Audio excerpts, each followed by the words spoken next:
Bloomberg Audio Studios. Podcasts, radio, news.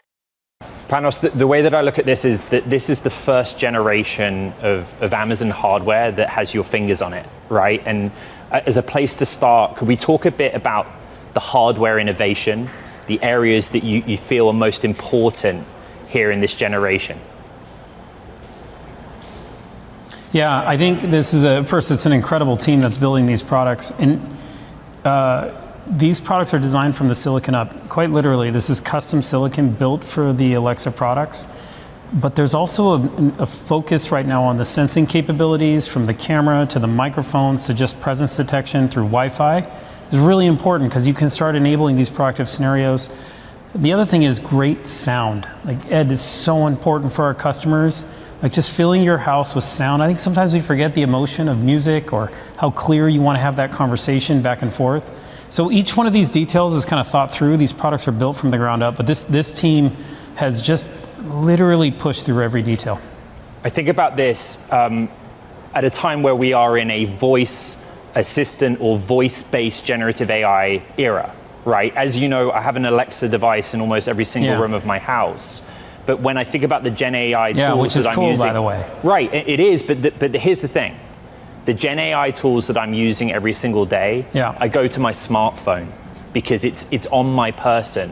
There isn't something that the Alexa device can do with the same immediacy. Maybe you disagree that my thumbs can do. So what is it about this generation of hardware that makes those form factors, the Echo devices and the range of other things, the right form factor for this era?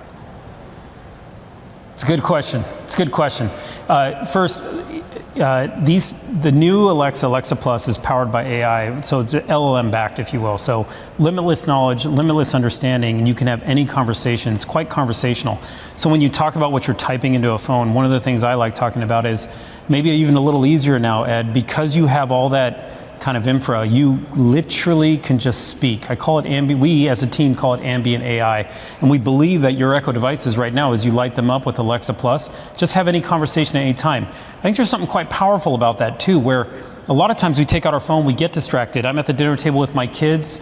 We have this idea that we want to keep our phones down, right? Because we want to be present with each other. And there's so many times where you pull out your phone to answer a question, almost like you just said. But now it's just changed. It's completely different. Just say Alexa, have the conversation. It's quite literally all the information there, and it's conversational. Not only that, she can then get the next thing done for you. Let's say you have a conversation, you want to talk a little bit more about what's happening and what do we think about what's happening tomorrow. You just add it to your calendar right there and then, just with your voice. It's distraction free, it's ambient, and it's so fun because you're just engaged in a totally different way with your voice, just as you said. Alexa Plus is listening more contextually. It is listening more intelligently. Yeah. How do you build trust with the customer and consumer base, knowing its capabilities? We've been doing it for 10 plus years. This is what we are 100% focused on for our customers. At the end of the day, the way you do that is you give your customers full control. Opt in, opt out. Remember what you want. Just literally control your data for yourself. Plus, everything to Amazon is anonymized, so we don't really have any info. So at the end of the day, it's up to you and what you do with your product. And I think that's what the answer is. You give customer full control, and we do. We're very proud of that. Like, that's a big deal for us. Panos, is there like a generational divide in the Alexa user base?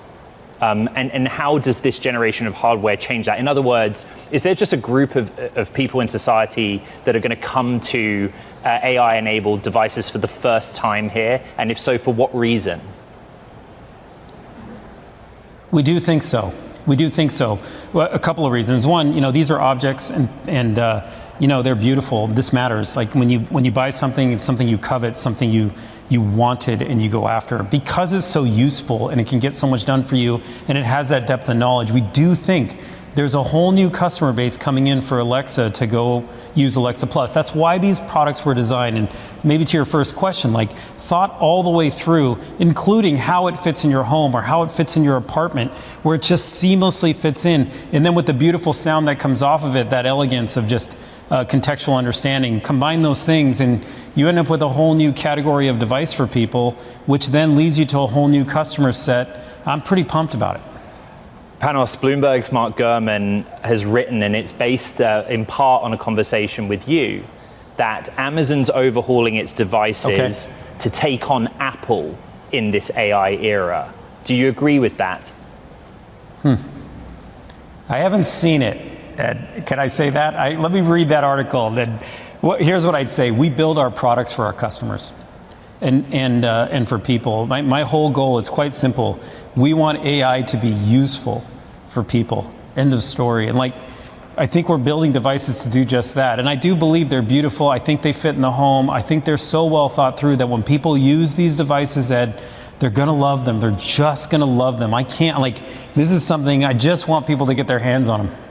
The way that we could look at this bigger picture is that the Echo family, at least, has always had an element of affordability. And I know that you also want to look broader at premium products too. So how do you balance the signature premium while keeping that sort of historic affordability of what Echo has represented to date? You essentially build products for every customer. That's how you do it. We have products that start at $49 and can go up to $499. And you can think about price point, but then you also think about feature set. We want everybody to have that great experience, but they can do it at the price point that suits them best. And they're at that point, when you're able to kind of encompass, then you have something for everybody. That's really a big deal for us, and we'll continue to build not only affordable products but also beautiful products. And we in essence, we wrap that in a package and we just say we just need to make great products for people. Panos, how many people are paying actively for Alexa Plus, and how many of them are using it just through their Prime platform subscription or entitlement? We're not quite there yet, Ed. We're still in early access. So in early access, nobody right now is actually paying. They're just using it. We're getting the feedback. We're seeing incredible engagement. We have over 10 million people have access to it right now. It's pretty awesome, though, to see how they're using it. But right now, because it's in early access, so I go back to we're not charging. I go back to the root of my question, which is on the hardware innovation, right? The choice that a consumer will have is the need to pay $20 a month for Alexa Plus. They might have older generations of now obsolete Amazon hardware. Is upgrading to this new generation absolutely necessary to access all that Alexa Plus has to offer? Absolutely not. We designed the product to work back to products all the way back to 2016. And so that is like a 99 or so % of our customer base right now. Ed, this was really important point. If we're going to have ambient AI where people can just talk to Alexa Plus anywhere, it wasn't about just replacing products. That said, the new hardware is awesome, and we really do want people to experience the next generation of it. These products are faster, they fit seamlessly into your home, the sound is amazing, the microphone's amazing, the sensing is amazing. And so to really get the best experience, for sure, the new hardware leads you there, and that's what today was all about. But I also want to tell you, this is all about customers and doing everything we can for them, and part of that is making sure that they have access to Alexa Plus in their homes right now if they choose to. If it's about the customers, now that you've had some time in this role, and I know you think so deeply about everything from supply chain through to the product itself, the in-house work on silicon, we've been over that. But is there a pressure to make this devices business as a division profitable, or is it not necessary if there is some bigger picture goal here? Yeah, no, it is about, well, first, there's a lot of different device businesses, so but also it is about making, creating the next big business for Amazon, and we see that growth and we're pretty excited about it. Panos, there was actually a really large range of things, right? I think you're alluding to Ring as being one of the offerings today, right, across the broad range of hardware domains that you're in. It's an awesome product line. If there is one single device that is most important that you've gone through today, which is it, please? You can't. Please. Yeah. Well, Ed, it's like asking me who my favorite child is, and I have 4 of them. I made that mistake once. quite literally. And I have to tell you, like, I mean, these products are all pretty amazing. I think the Ring product family is stunning right now in 4K. Kindle is a product that I'm in love with every day and use every day alongside Ring. And then the Echo devices are also lighting things up. Fire TV is used by hundreds of millions of people. So picking is a little bit tricky for me. It's like picking my favorite is something I definitely don't want the team to say. So I'm going to say, like, I think I'm going to treat them and hold them all up equally as important.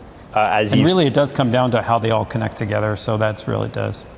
As you've explained, Panos, it is a broad offering with lots of different subcategories. And I appreciate you taking the time and going so deep on it with me. Panos Panay, the devices chief at Amazon, really grateful for your time.